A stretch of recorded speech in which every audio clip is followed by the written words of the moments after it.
Pour ma part personnelle, il y a quelques paroles d'aujourd'hui que je demande au Seigneur la grâce de pouvoir les retenir tout au long de cette journée. J'aime bien chaque jour de dire au Seigneur, fais-moi la grâce de retenir les paroles de toi que j'entends et qui me touchent. Petit exercice, regardez un peu chaque jour les paroles de qui vous retenez et quelles sont les paroles qui vous reviennent. Les paroles de qui que vous avez entendues où, dans quel contexte, et qu'est-ce que ces paroles provoquent en vous.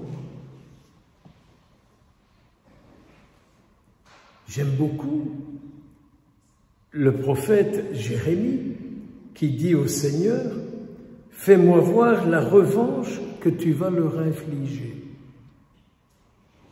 Ce sont des paroles qui nous sont souvent insupportables à entendre, de se dire, mais le Seigneur va prendre une revanche. Sur qui et sur quoi? Moi, je suis intimement convaincu de la revanche de Dieu sur tous ceux qui détruisent leurs semblables. Sur tous ceux qui détruisent leurs semblables, Dieu n'est pas là pour les protéger et pour les défendre. Quand je dis du mal sur vous, Dieu ne me protège pas et il n'est pas avec moi. Quand vous dites du mal ou vous avez des pensées mauvaises sur moi, Dieu n'est pas avec vous. C'est un petit exercice à faire que j'essaie de pratiquer beaucoup trop peu, qui est de voir quand il est avec moi. Il est avec moi quand je vous aime comme il vous aime. Mais Dieu n'aime pas tout de ma vie. Dieu n'est pas d'accord avec la totalité de ma vie. Excusez-moi de vous le dire, ni avec la totalité de votre vie. Ça vaut parfois la peine de se dire, mais Seigneur, qu'est-ce qu'il y a dans ma vie avec lequel tu n'es pas d'accord? Et quand il n'est pas d'accord avec quelque chose dans ma vie, c'est parce qu'il sait que ça me détruit. Il sait que ça me détruit et que quand je reste là-dedans, je détruis les autres. Mais vous allez me dire, oh mon Père, moi dans ma vie, il n'y a rien qui détruit les autres. J'ai toujours envie, quand on me sort une pareille, de dire, gros menteur, grosse menteuse, quoi.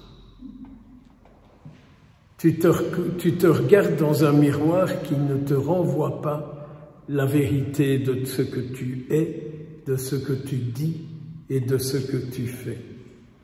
Alors montre-moi, Seigneur, la revanche que tu vas prendre contre tous ceux qui m'ont appris à ne pas être avec toi 24 heures sur 24. Montre-moi, Seigneur, la revanche que tu vas prendre avec tous ceux qui, dans ma vie, m'empêchent d'être avec toi 24 heures sur 24. En d'autres termes, je sais, Seigneur, que d'eux, tu as le désir de me délivrer. Mais, dans la mesure où on est convaincu qu'on est parfait, qu'on fait tout bien, on n'a pas besoin du Christ et on n'a pas besoin d'être sauvé. Ça s'appelle, paraît-il, l'aveuglement. Et c'est un peu la situation de ces fameux pharisiens dans l'évangile d'aujourd'hui.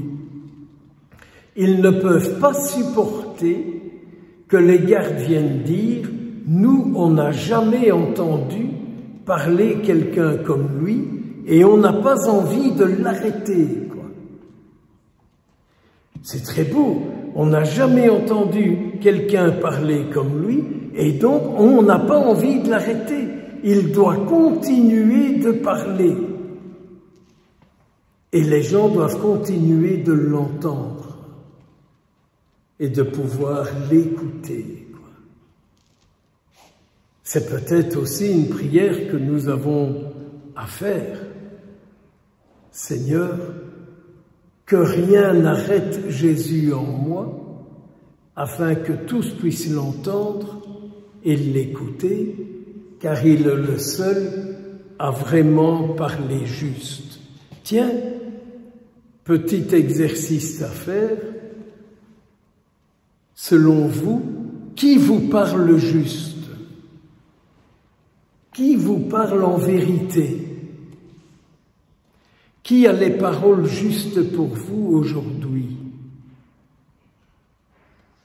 Ceux qui rédigent les lois? Ceux qui établissent les contributions?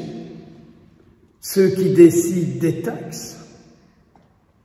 Le médecin? Le psy-bidule machin? Qui a la parole juste pour vous aujourd'hui? La parole juste, c'est la parole qui délivre, c'est la parole qui libère, c'est la parole qui ne condamne pas.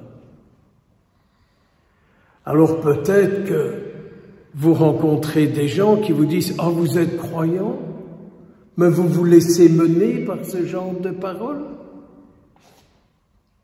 C'est ce que les pharisiens disent aux gardes.